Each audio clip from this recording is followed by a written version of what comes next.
All right, so while I'm getting the clicker software up and running, I've got a little piece of code up here that's making use of a conned expression. So see if you can write all of the necessary tests for this particular function. And while you're writing those tests, is there anything that's wrong with this function? So take a few minutes and see what you can work with on that.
All right, so you've had a few minutes to think about this particular problem.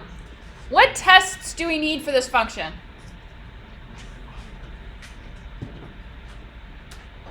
Anyone have an idea as to what tests we were going to need?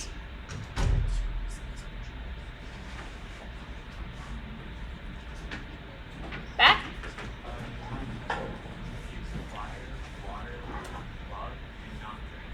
Yep. So for those of you who can't hear that, we need to have one test for each of the different questions here. So we're going to need to have one test where the argument is fire, one test where the argument is water. We should have one test where the argument is bug, and one test where the argument is not dragon. You always have to make sure that your white box tests are testing every single branch of the conditional expression. So every option has to be reachable. And that's why you need to have one test for each. Now that's just the white box test. For black box tests, actually, the white box ones kind of include those. Is there any problems with what we have here, though? Yep. We're never going to get to bug, because if you're not dragon, then we're automatically going to produce steel. Is there any other problems with this code? The back? Too many brackets after.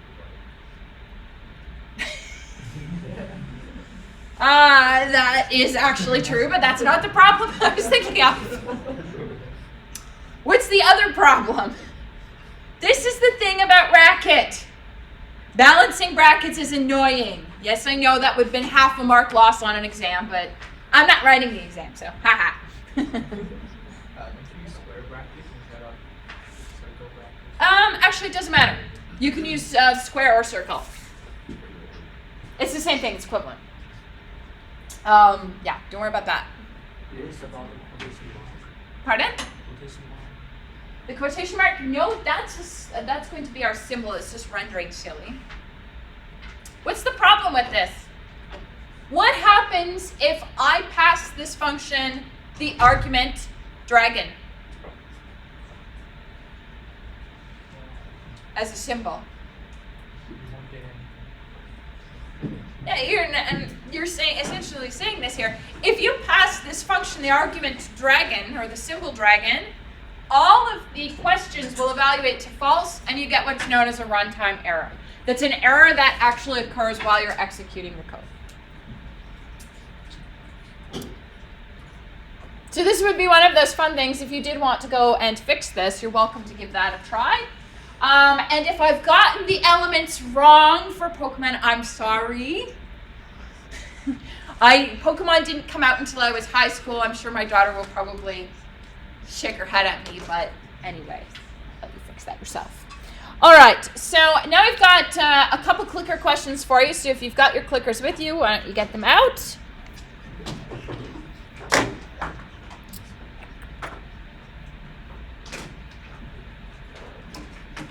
Give me a second to get the clicker stuff running. Escape, there we go. So, this is the first one.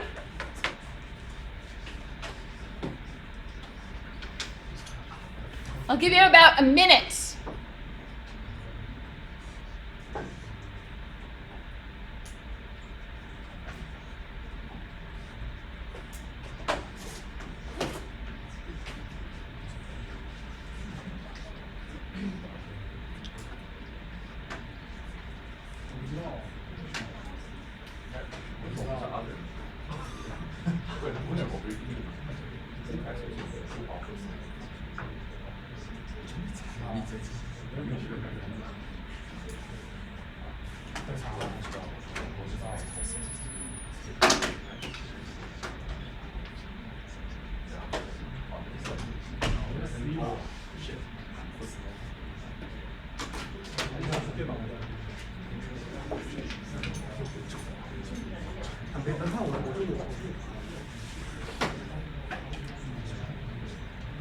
All right, if you haven't pushed a button, do so now.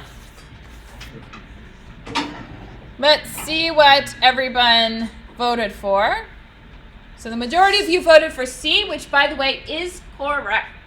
So syntax is how you say it. It's the rules that are dictating what makes a valid program and what makes an invalid program. It's things like missing brackets. It's things like a function not having the correct number of arguments. It's how you say it. Semantics is what does it mean. All right, one more then. I'm going to warn you in advance. I'm only going to give you a minute for this one, and this one is very tricky.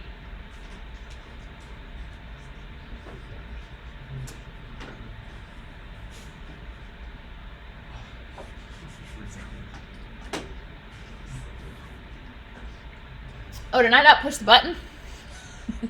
All right. There we go. Sorry.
All right.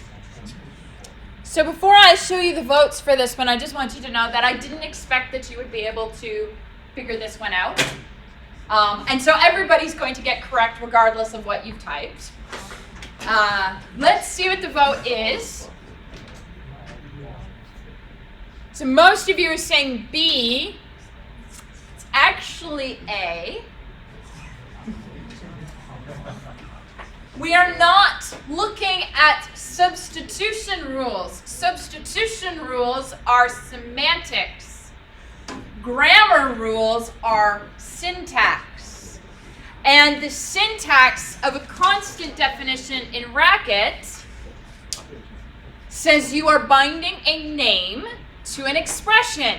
Now, what an expression is in Racket is actually a very big body of things. An expression is a math expression. A conditional expression is also an expression. Calling a function is an expression. A value, that's actually an expression, a kind of expression too. So is a function. So we can actually do a lot of different things with this. It's actually, expression is a very powerful rule, and the grammar rule for expression is actually quite complicated.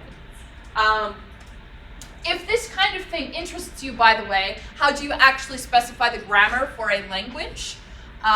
There is CS241 will introduce you to some of that, and then if you still really like it after that course, which hopefully you do, CS360 and 365, and then CS462, 442, and 444 all cover that. So we do a lot with this kind of stuff. And if you're wondering, is this something I'd like? I love this topic. I'm trying to actually create grammar, a formal grammar for film, i.e. a movie. Not the English part, but the actual moving picture part. It's my long-term research goal, so it's a very, very interesting topic in CS. All right. Now, you might be like, I don't believe you that you can create constants with all those kinds of things. All right, well, let's make some. So, let's make it more fun by breaking the language in ways. So, you know that we can create IDs in Racket that include a lot of symbols. So let's make a constant named @. And you know that we can assign that to a value. That's the one you've seen. You've also seen us do @, where we have an expression. So we could do plus @. That's interesting. So there is a value there. It's the expression that you're expecting. I can also do fun things like this.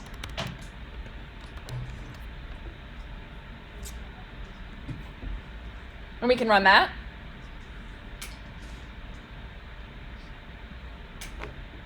There we go. So that one didn't work in this particular language. But there is another place where we can do that, just not here. But I can now do things like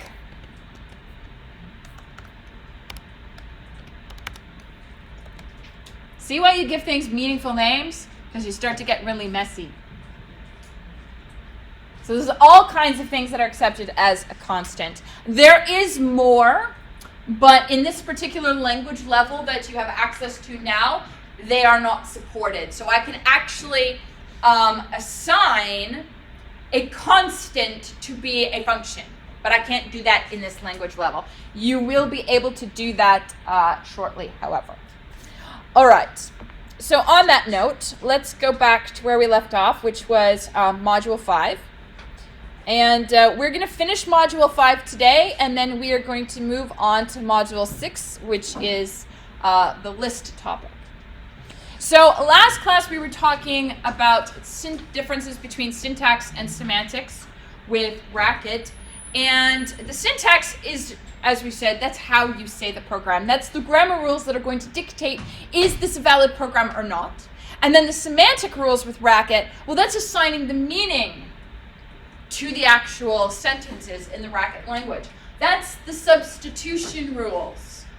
So we looked at some of the ones we had before. You've seen stuff like functions.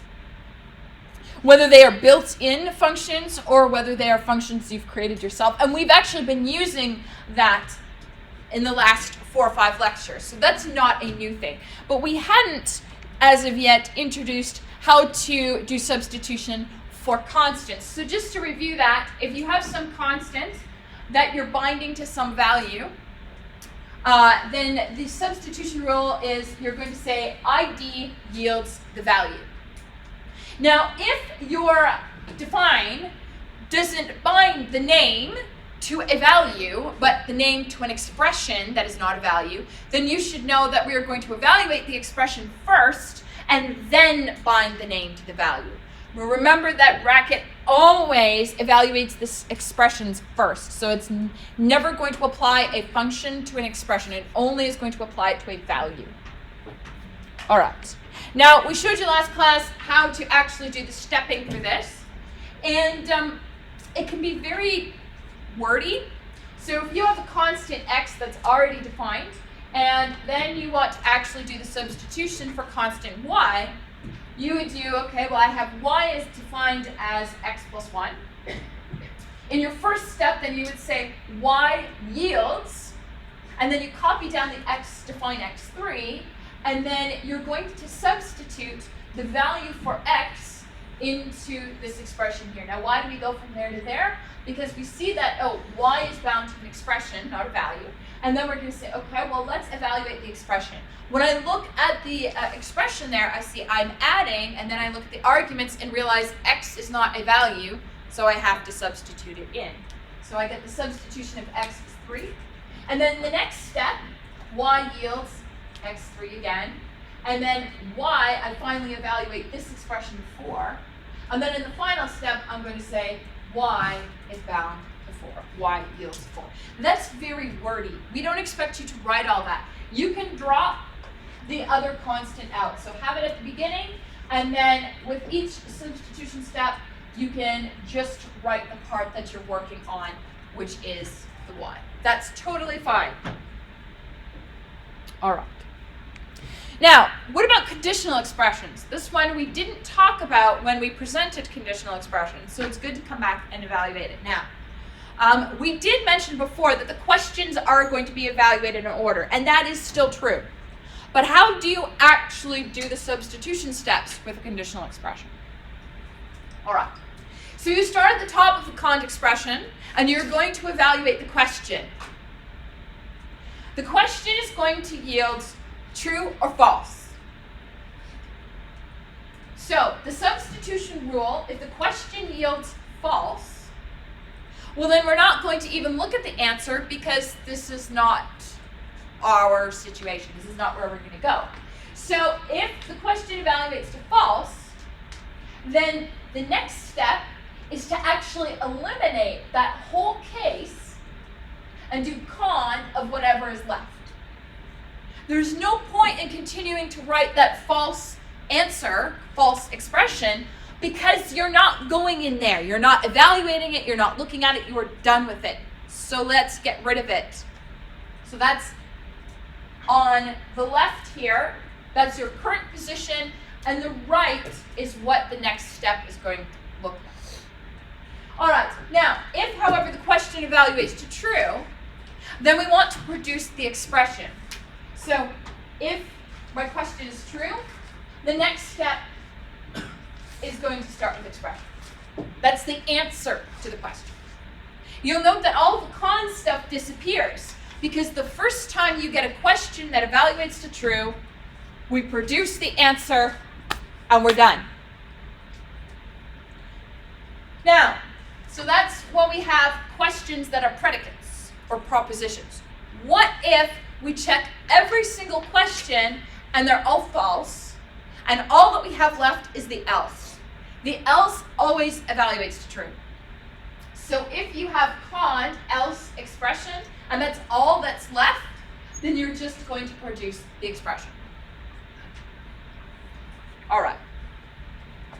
So what does that actually look like? So here's a conditional expression. Now, one of the things you'll note about this particular example is that we've used a conditional expression outside of a function definition. A conditional expression is just an expression. If you type it into the bracket interpreter and you push enter, it will get evaluated just like any other expression. So we can just type this and run it, and that's totally fine. So if we have three constants, n, x, and y, and we have the conditional expression, we have if n is even, produce x, and if n is odd, produce y. That's what we have. So in my first step, well, I look at the first question in the conditional expression, and it's asking if n is even. N is not a value, n is a constant, so my first step is going to be to substitute 5 for n. And now I have in my next step, cond even 5. The arguments to even are now values, so we can actually call that built-in function.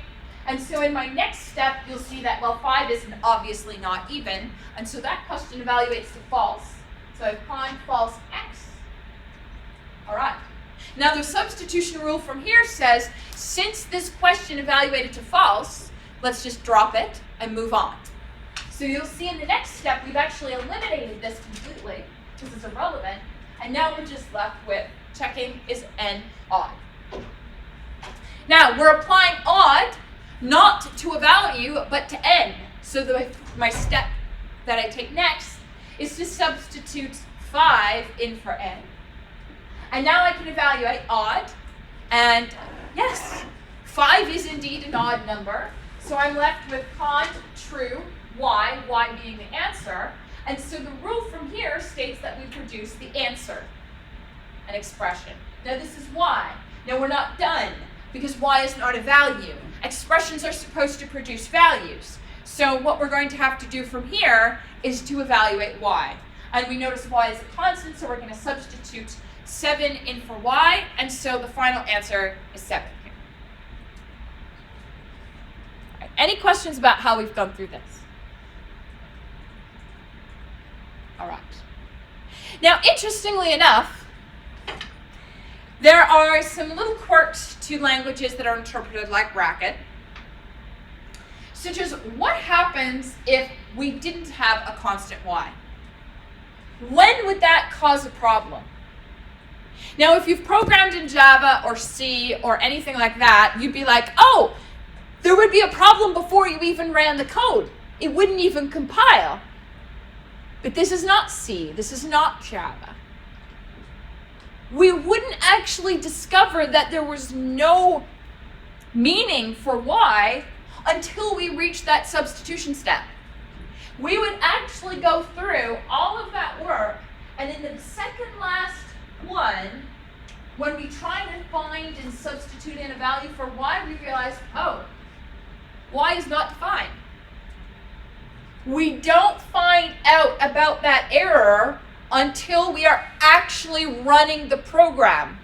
That is what's known as a runtime error. Those are errors that occur while your program is actually executing. That's undefined variables. That's passing the wrong type into a function. So let's say you try to add a peanut butter sandwich to the number 7. Technically speaking, syntax might be right. Because maybe your peanut butter sandwich was a constant. So the syntax is correct, but the semantics wasn't. We have a runtime error here. We had just tried to apply add to something that was not a number.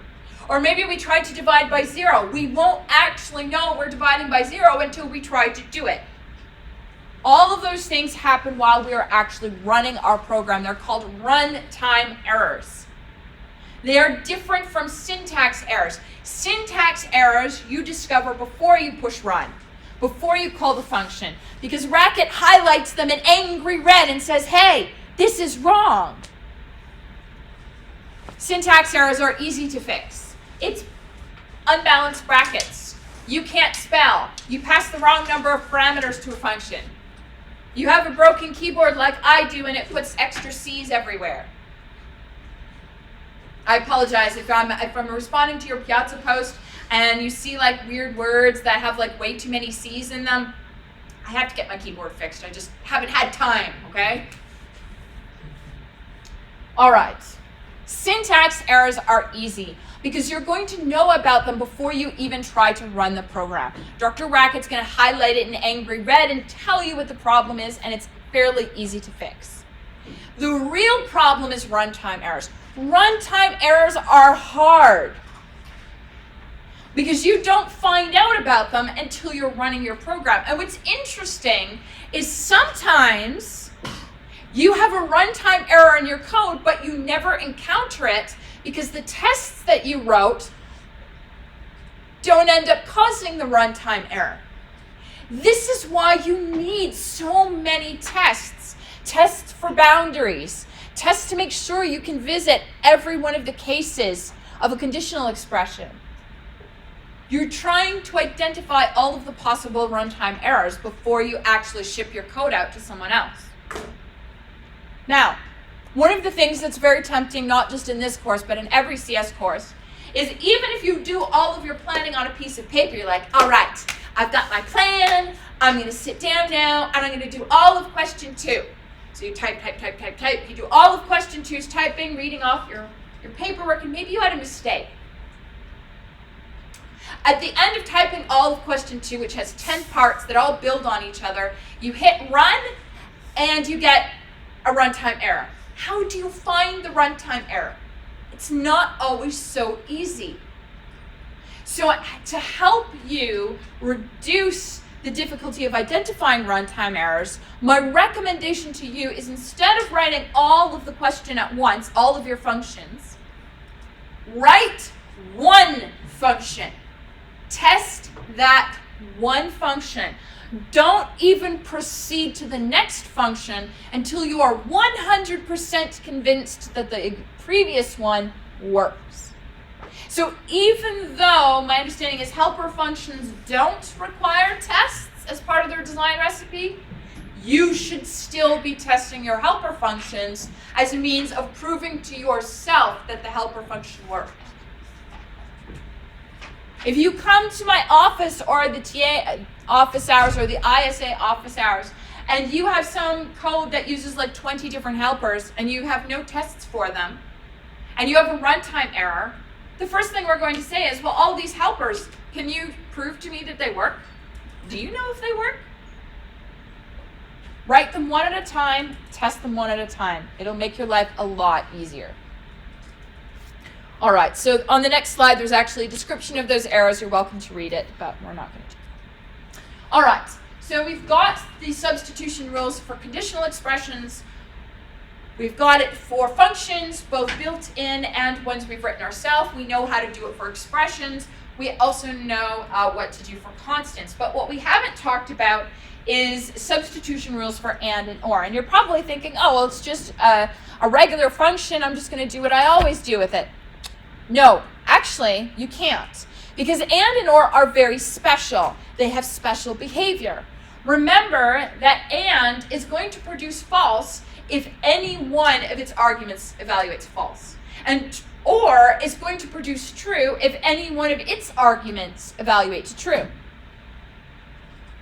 What that means is that in Racket, as we are evaluating the arguments to and left to right, the first one that evaluates to false, we stop evaluating arguments. It doesn't matter what the remaining arguments are because the and has seen a false, therefore it's going to produce false.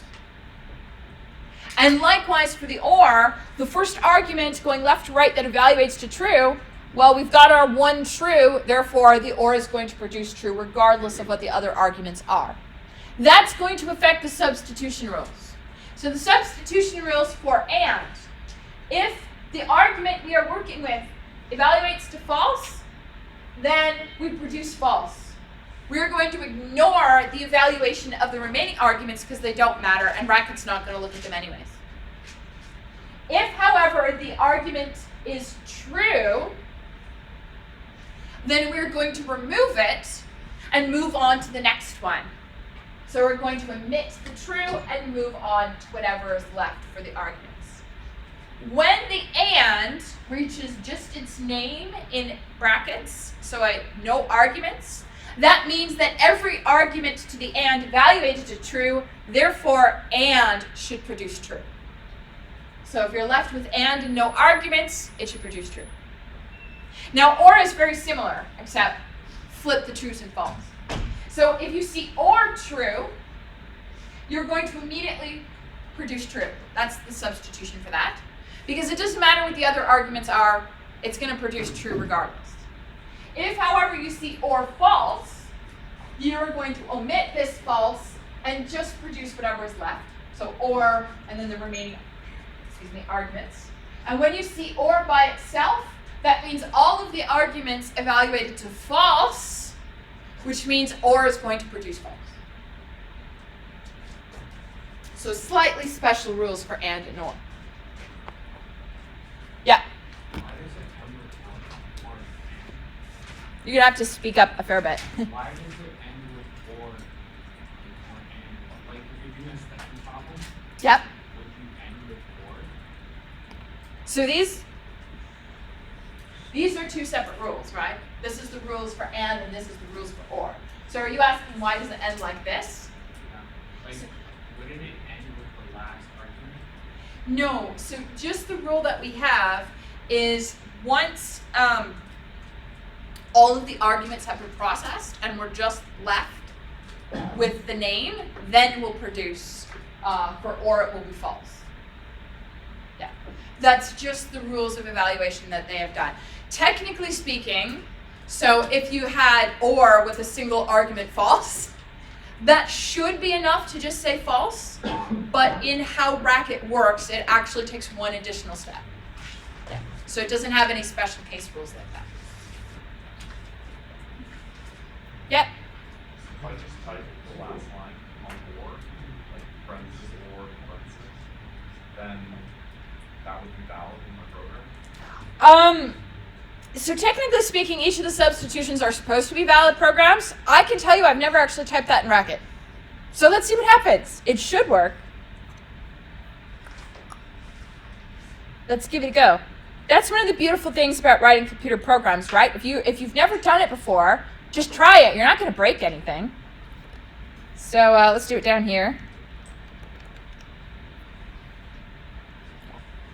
So technically speaking in Racket, I guess it doesn't do that.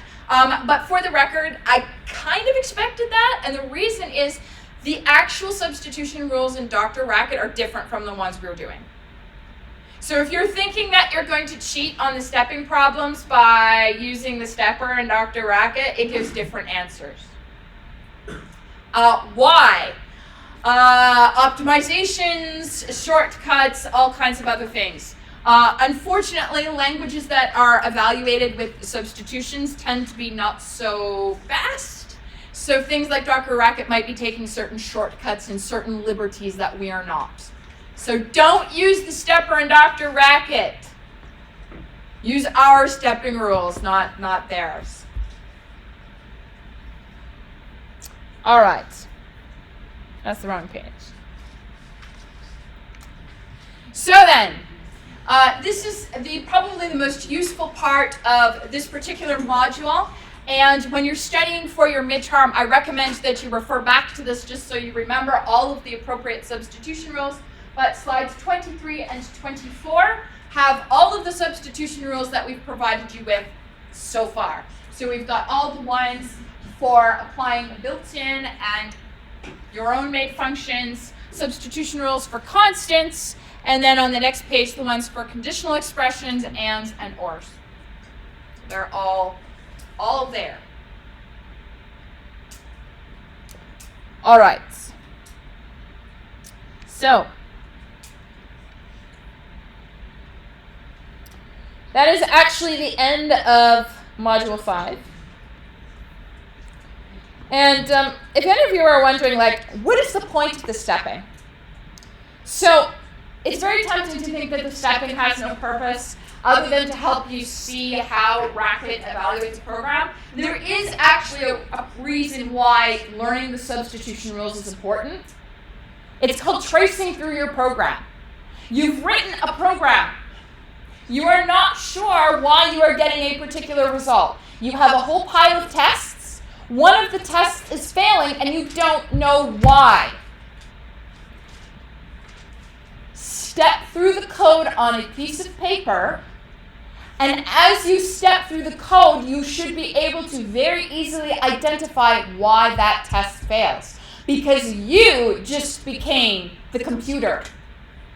And this is not just something that we would do in a language like Racket. So in Racket, we do stepping, we trace through a program. If you were doing Java or C or any other language, we would call this process using a debugger, which lets us actually trace through our program as it is running and watch the value that each variable has, follow which function calls which function, and it helps us to see where is the exact moment that the behavior of the program deviates from our anticipated behavior. And that skill is one of the most valuable things in computer programming, is debugging and tracing through programs. So even if this stepping step seems like just a terribly tedious, meaningless task, it's not. It's probably the most meaningful thing that you're doing. All right. So on that note, Module 6. If you haven't downloaded it from the course website, it should be posted now. But this is moving on to the topic of lists. So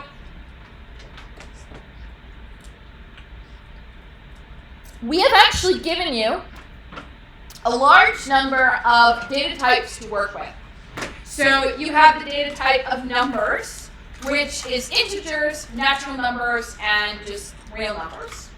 You have Booleans, which is true and false. You also have characters, symbols, and strings. That's a fair amount of data. Okay. What happens if I want to write a function that takes any number of arguments? So maybe I want to take a function where I pass to that function the complete contents of my fridge. Now you might imagine that the contents of my fridge are probably different from the contents of your fridge, especially considering I may have just gone grocery shopping. And maybe your fridge has, I don't know, a case of beer in it and maybe some leftover stuff from Lizzie's or something. Or heaven forbid, Mr. Panino's, I don't know. All right. So, how do I write a function that takes any number of arguments? So if we go over into Racket, I can start writing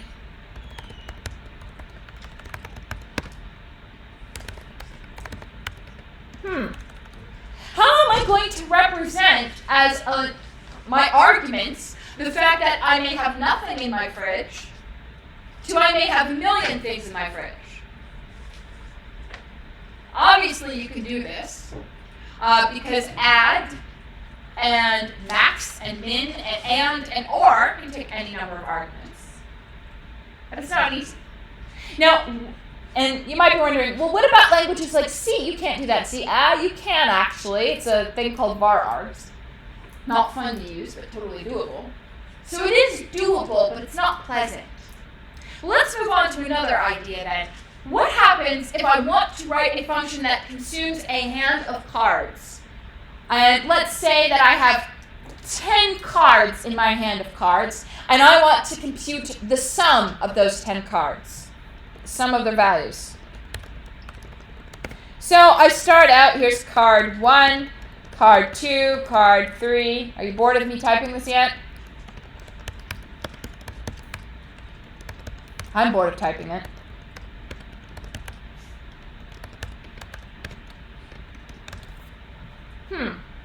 So you're telling me that every time I want to call this sum of face values car on 10 cards, I actually have to type out all of these parameters. Sum, face, values. There's my card 1, 2, 3. So I don't want to type out all that crap. The problem that we have is that we need a compound data type. We have some compound data types already. So most of the data types that we've introduced you to are simple values, also known as atoms. So Booleans, characters, numbers, symbols. Those are all atoms. They're simple values. Strings are a compound data type because they are made up of characters. They're made up of other things. We now need another data type to make all of these things into one nice, neat container. Sorry, trying to avoid using the word. The word we're looking for is list. I want a data structure that is a list. So if I want to make a grocery list, I have the container, which is the piece of paper, and I can add as many things to that list as I want. We need a data structure for a list, and it's actually one of the most important data structures in the racket scheme list world. We write functions that work on lists. Now, let's go back over here.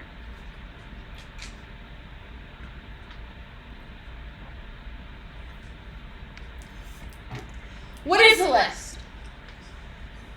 Well, when we think of a list, we're thinking of something like a to-do list or a grocery list. But how do you actually define a list in a language like Racket? Well, how we're going to define it is in a self-referring way. So first off, there's such a thing as an empty list. I'm allowed to have a to-do list or a grocery list that contains nothing. Means I don't have to go grocery shopping. It's great, right? I don't want to go to the grocery store. So an empty list is a list. You know what a list of one thing is? It's a thing appended to a list of nothing. And a list of two things is a thing appended to a list of one thing. And a list of three things is a thing added to a list of two things. Our definition for a list depends on a list. This is not new to you. We do this in math all the time. It's called a recurrence relation. So I'll turn the lights on the board here just to give you an example of what I mean. And maybe you've seen this before. There we go. All right. So I can write a function that looks like this.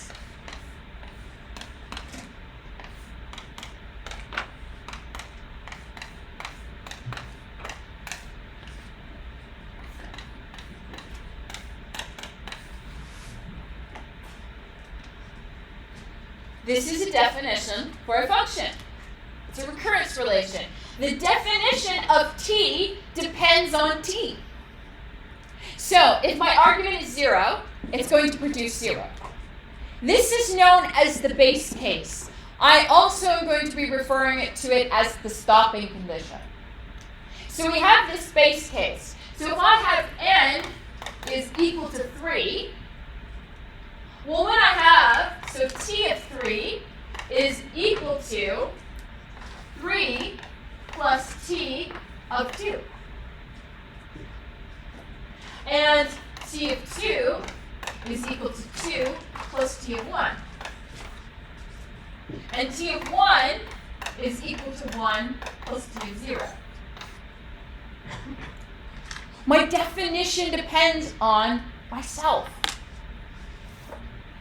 That's what we're doing with our list definition. I'm defining my list as either empty, the base case, or an item added onto another list. It's kind of cool.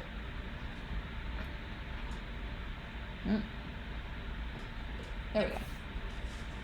Now, how do you create a list in Racket? At the moment, in your beginning student, the only way you are allowed to create a list is using the cons function. Cons for construct. And what it does is it takes two arguments. The first argument is a value, or obviously if we pass it in an expression, it's going to evaluate it to a value first. And the second argument is a list. Cons v list is going to add item v onto the front of the provided list. Now, does it modify the list that's passed in? No. We never modify things that already exist. but we are going to produce a new list that has V added to the front. Now, some very special properties of the Racket language and lists. A list can contain anything. Anything. So, you might be thinking, well, if it contains anything, all the items of the list probably just have to be the same type. No. I mean, a list can contain anything. Each element of the list can actually be of a totally different type.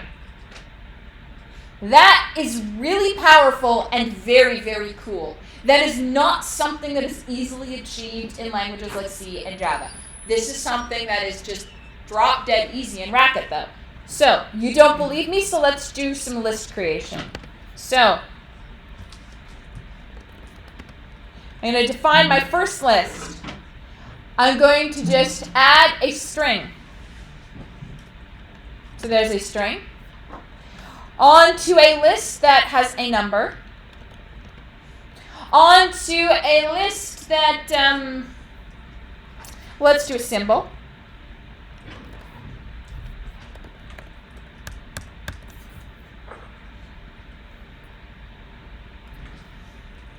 I now have a list that is made up of 3 things, and they're all different types. And this isn't as crazy as you can go. So I'm going to change the language level here to show you how crazy we can go. We're going to go up to intermediate student with Lambda.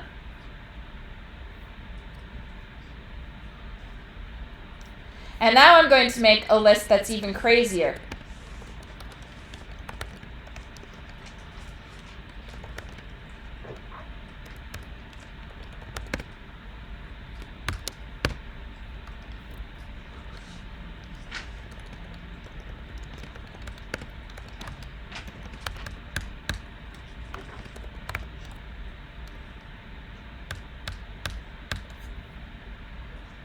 There we go. There's a real fun one.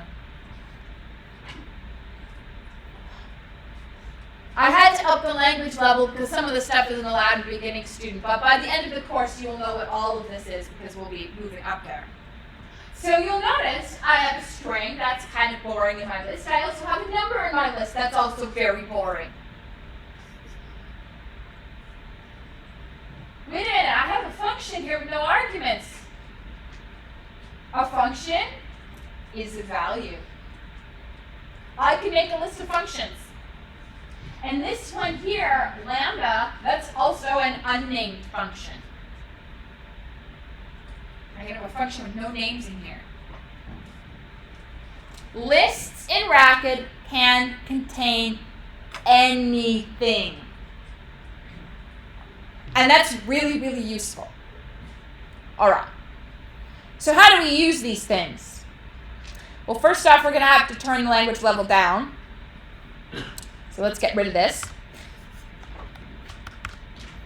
So let's go back to the language you're allowed to use, which is just beginning student.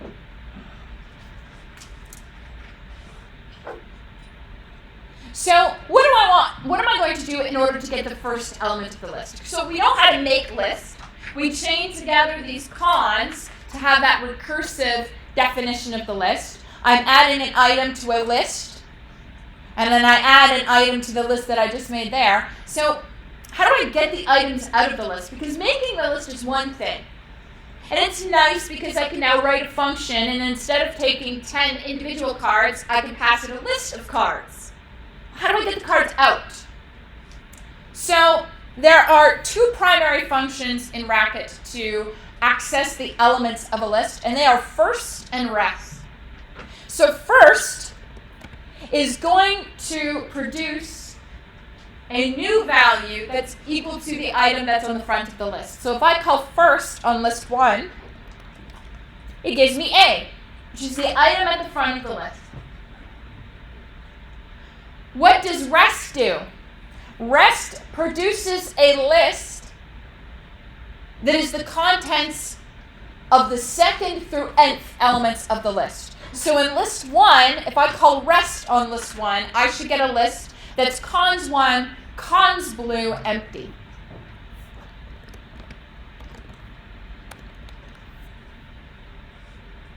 Now, has list 1 changed? No, list 1 has not changed. Each of these functions is producing a new list. So we've got first and rest. What if I don't want the first element of the list? What if I want the second element of the list? Okay.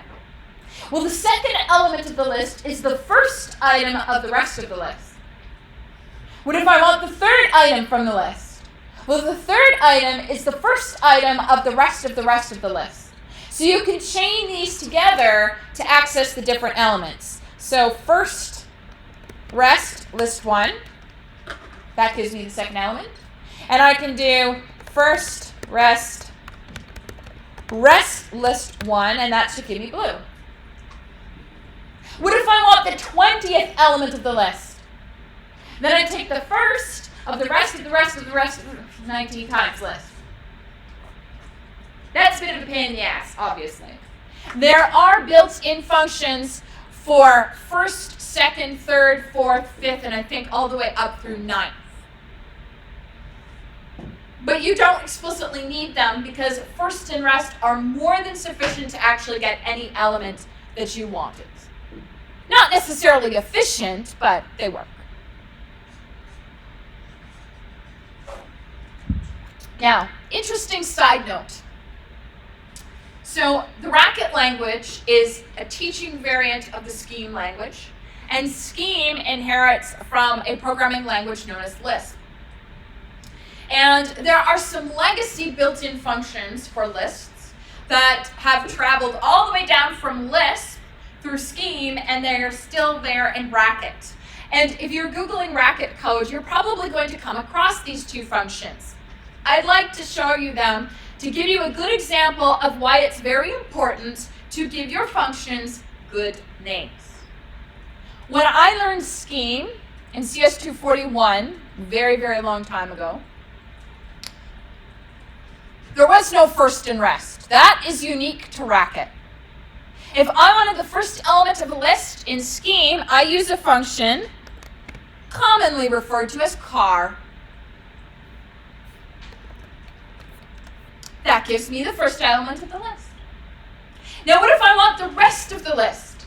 Well, that function is affectionately referred to as cdr.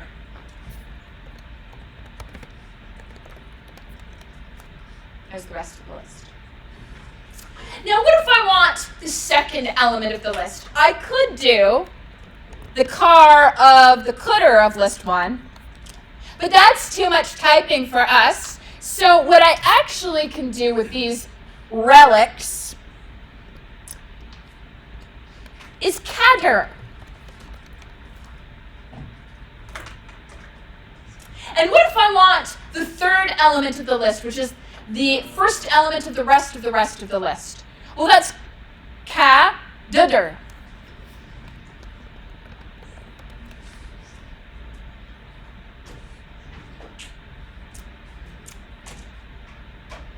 And in fact, you can mix the A's and D's however you need to get whichever element you want. And if memory serves me, the limit is 5 A's and D's in total. What the hell does that shit mean? Since when is car the front of the list and cdr the rest of the list? That makes no sense. This is why you're not allowed to use it. Because it's a terribly named function, and it's been a terribly named function since about 1958. What does it actually mean? When I first learned Scheme, I can tell you I had no idea what car and cdr mean. It was just this thing that you memorized, and you tried to remember that car is first and cdr is rest, and you can add some A's and D's and do whatever you need to do. Racket decided that using car and cdr, that's for people who were born in like the 1930s. So let's actually give them nicely named functions so people will actually know what they're for, like first and rest. You are only allowed to use the nicely named ones. Car and coulda are forbidden in this course. I'm showing it to you because if you Google it, you'll find it. Because that's what old timers like to use. What does it actually mean? So, here's what it means. The Lisp programming language actually comes from the 1950s, which is where these stem from. And Lisp was actually originally written for a computer known as the IBM 704. And car and coulda are instructions on this ancient computer. And they have meanings that don't really mean anything to us today, of things like the car is the contents of the address part of the register number, and coulda is the contents of the rest of the register number. Again, that shouldn't mean anything to you, but that, since that was kind of like a first and rest, that's what they called them in Lisp. And it stuck around for over 50 years until Racket came along and decided, that's a terrible name, let's give it a better name. And I wish I could tell you this is the only thing in computer science you're going to encounter that has a terrible, terrible name, and it's not. If you come and take operating systems with me in your third year, we're going to learn about a special thing called a semaphore. And the functions for a semaphore are called P and V. So you go around P'ing and V'ing a semaphore. What does that even mean? It doesn't mean anything. They're terribly named functions. And you get confused. Wait a minute, does V do this or does P do this? I'm trying to stress here and show you examples of why it is important to name stuff meaningfully. You end up with code from the 50s, still in code in 2020, that is like, what the hell is this for? I don't know. If you saw car in the wild, you'd be like, huh? If you see cadaver, you're going to be like, what is a cadaver? You have to name your functions meaningfully, and thankfully Racket has actually done this. This is a good thing that they've added. All right, that's my rant. By the way, if I am writing scheme code, scheme doesn't actually have first and rest, so I still use car and coulda. And you're like, what? Somebody actually uses scheme for something? Yes. If you've ever heard of the GIMP, which is Linux's, it's an image manipulation program for Linux, you can write plugins in either Python or Scheme. I choose Scheme. All right. So what's actually going on here? We can actually draw pictures of lists. So an empty list is just, well, it's nothing. It has no value. It's an empty list. It contains nothing. When we add something onto a list, when we create a list of one item, we are adding a value onto an empty list. When I add an item onto a non-empty list, I'm pushing it onto the front. So you end up with this box diagram, and each one of these is cons, this onto cons, this onto empty. We often ask you to draw these box diagrams, by the way, on exams, so look at it and make sure that you can actually do that. All right. So you've seen first and rest. You know there's also second and third through ninth. What other kinds of functions do we have access to with lists? We have empty, which isn't a function, but it's actually how we represent an empty list. And it's important to have an empty list representation because that's our base case, our stopping condition. And that's really important. Cons, of course, is for constructing a list. It consumes a value in a list, and it produces a new list where value has been appended to the front of the old list. And then we have first and rest, which you've already seen. Empty is a predicate that checks whether a list is empty or not. That's very valuable, as we will see. Cons predicate is going to check whether this is a non-empty list. And list predicate is going to check if it is a list. So it is either a non-empty list or an empty list. And there are many, many other functions that are built in. Please pay careful attention to the assignment rules because we restrict heavily which list functions you're allowed to use. So there's list functions like reverse, that are built in. Reverse is going to take a list and reverse the order of the items. With the exception of empty. Empty is always at the end. There's also member, which is going to produce true if an item is in the list. There's a whole pile of them. We restrict your access to them, so please do pay attention to that. All right. So this is just a pictorial representation of what first and rest are actually doing. You've already seen us use it, so I'm not going to spend any time here. It's just the box and point box diagrams. All right. So, how do we use a list? What are we going to do with it? We've got lists. And there's an example in the slides. We're not going to use this example. I'm going to make a different example here. So I'm going to go over to Racket and open this. So I want to use my own lists in some kind of function. So maybe I want to make a card game in Racket because I don't care about the performance of a card game. I'm not worried about frames per second. So Racket's a perfectly fine language for that. So a card I'm going to represent as a 2-element list. The first element of my list is going to be a symbol representing the suit. And the second element of my list is going to be the value, the face values, as represented as a natural number. So I've defined some constants for the symbols. That's not really necessary. And then I've actually defined some actual cards. I've got Queen of Hearts, and I've got Ace of Spades here as well. Now this is actually something I want to stop and point out about testing with list functions. You're going to have to write a lot of tests for functions that consume and produce lists. And it can be very, very annoying to have to do, like this is just 2-element lists. If you have a 10-element list, you have to write cons 10 times. That's a pain. And if you have to do that in every single test, it's going to be very verbose. So we really recommend for any function that consumes lists that you make some constants for those test lists and then just use the constants in your test cases. That's totally allowed. We do it ourselves. So you're welcome to do that. So I've got 2 tests here, or 2 constants. Now, one of the things we might imagine doing if we were making some card games for Racket is we need to be able to determine if one card's value is different from another card's value.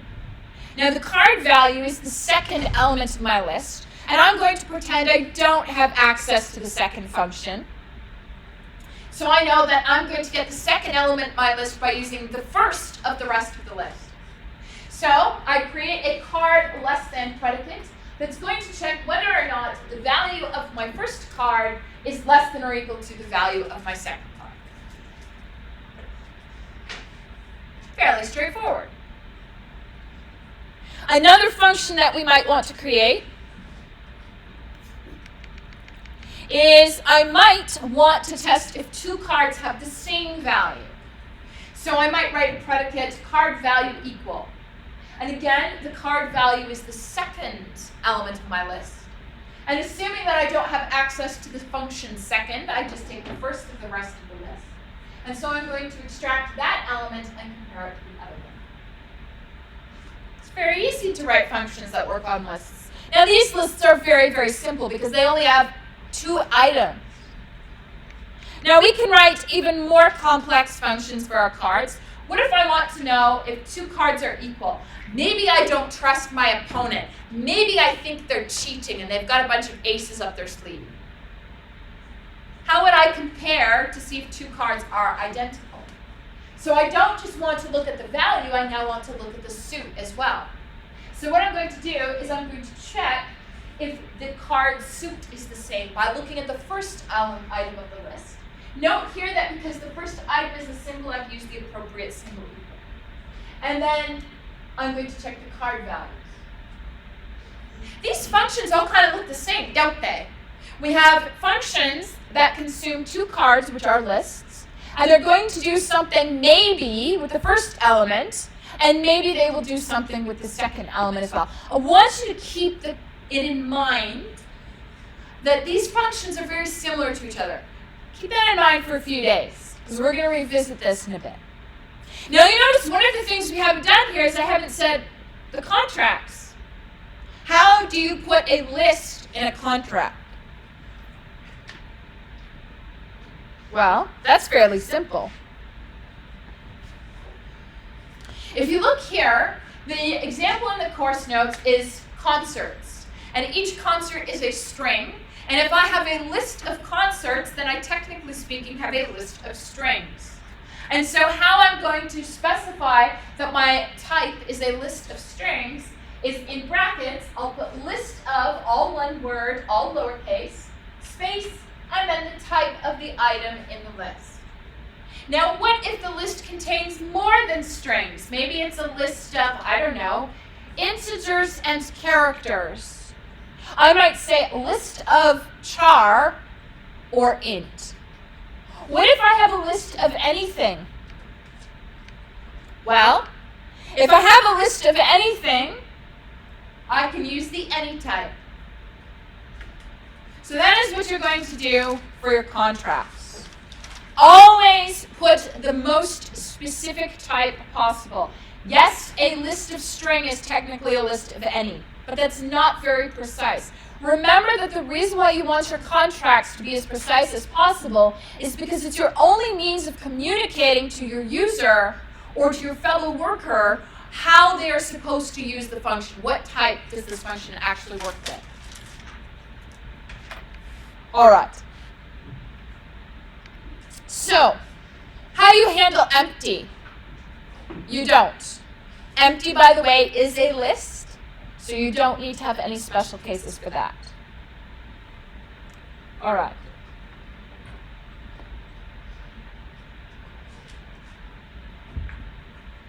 So, formally in Racket, how do we actually define a list? Well, we're going to say that a list is empty or cons value onto list. That cons, as I said before, stands for construction, because this particular way that we are describing the list is known as the construction notation, or constructor notation. This is not the only way to create a list in Racket. It is the only way you are allowed to use so far. This is based directly off the definition of a list in Racket. But as you can imagine, if you wanted to create a list that is all of the lowercase letters and all of the uppercase letters, that would be a pain in the ass, because you have to create a list of 52 conses. There are shortcuts, and when we introduce list abbreviations, you will see the shortcuts. We have faster ways to actually do it. Now, under the hood, it's the same thing.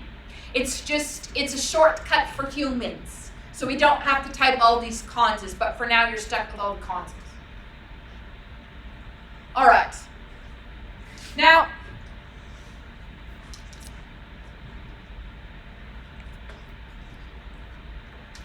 the formal syntax and semantics of these list functions. So the syntax you've already seen.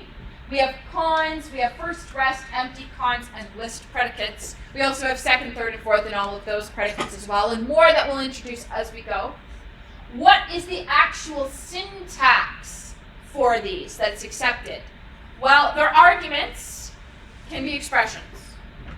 The semantics, however, the meaning, the substitution rules, we will always evaluate this expression, and we can't actually do the next step of actually applying first until that expression is turned into a value. So for first, this expression has to be turned into a list. For rest, that expression has to be a list. For empty, this needs to be a list. For these two, the expression can actually evaluate to anything, because we are checking whether or not that value is going to be a non-empty or a list. But technically speaking, all of those arguments can be expressions. So the substitution rules, again, these are all built-in functions. There are no surprises here. Nothing special like cons and ands and ors. So first, assuming that the argument is of type cons, is going to produce A. So first, and our argument is cons AB, we produce A.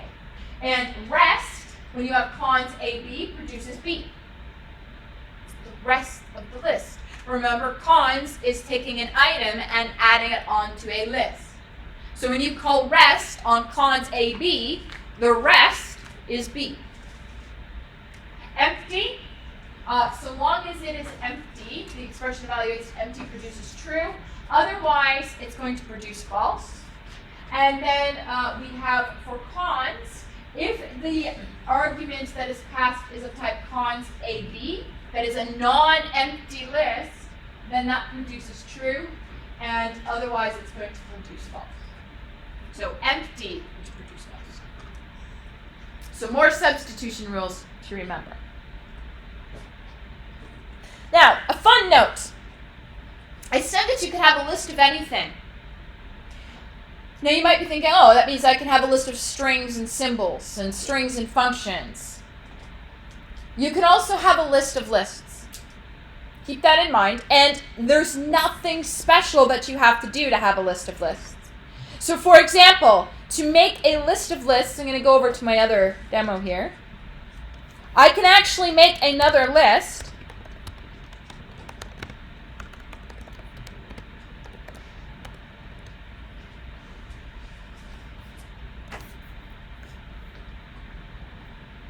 Where my item that I'm adding onto my list is a list.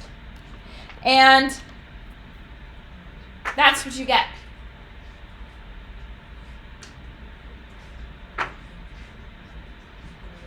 So keep that in mind. When they say a list of any, they mean anything.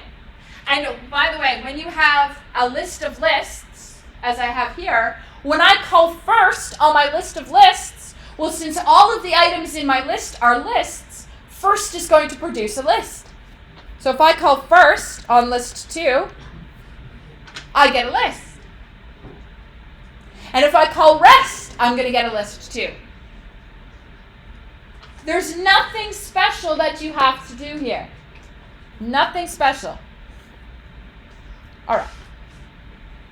Now this is going to get a little hairy. Because, yeah, I can have a list of strings. I can create a list that is a card, and that's a 2-element list. But if I'm trying to write functions or talk about functions that operate on cards or other things, I'll be saying, oh, this function takes a 2-element list that we're calling a card. Or this function takes a list of 10 cards where each card is a 2-element list. How do you write the contract for all of that? It starts to get really messy and really ugly, and it's not very readable. What I actually want to do is I want to create my own data types. I want to actually assign a human readable name to a particular data type.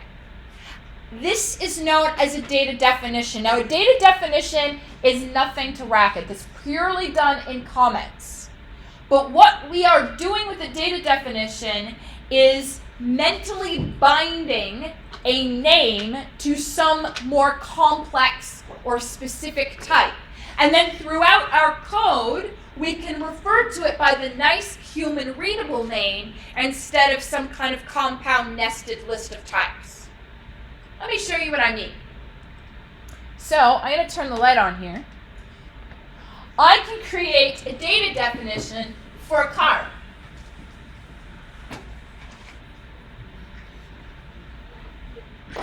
So right now, without a data definition for a card, I might have to say something like, in my contract, cons symbol onto cons nat empty. I don't want to put that in my contract. That's ugly. What the hell is that? So what I'm going to do instead is create a data definition. So the data definition for a card, I'm going to say a card is a, and this is all done in comments. And now, in my contract, I can say, you know, card less than. I can say card. Cool. Isn't that cleaner and tidier? When I see this contract here, this has meaning. And if I don't know specifically what a card is, I refer back to the data definition, which ever so kindly reminds me that a card is a 2-element list where the first element is a symbol and the second one is a natural number. And I can create data definitions for 2D points or 3D points. So for example, a 2D point is a cons num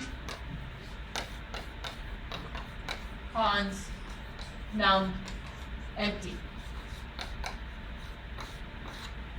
There's a data definition for a 2D point. Now these are very easy data definitions. There's nothing complicated about them. But wait a minute. When I specified the list here, I specified it in a cons notation.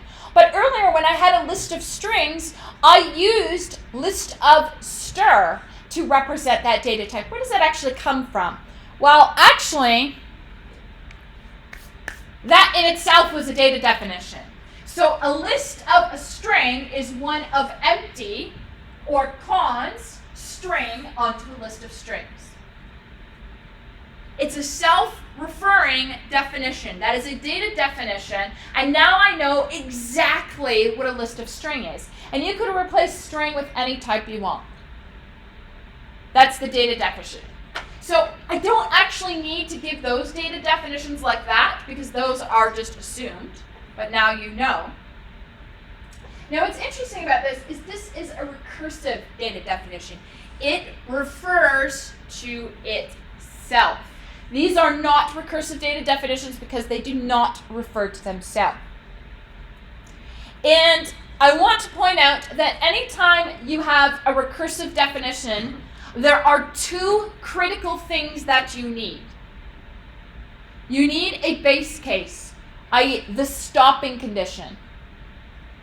And you need the recursive case that is building on the previous result. The thing that refers to yourself.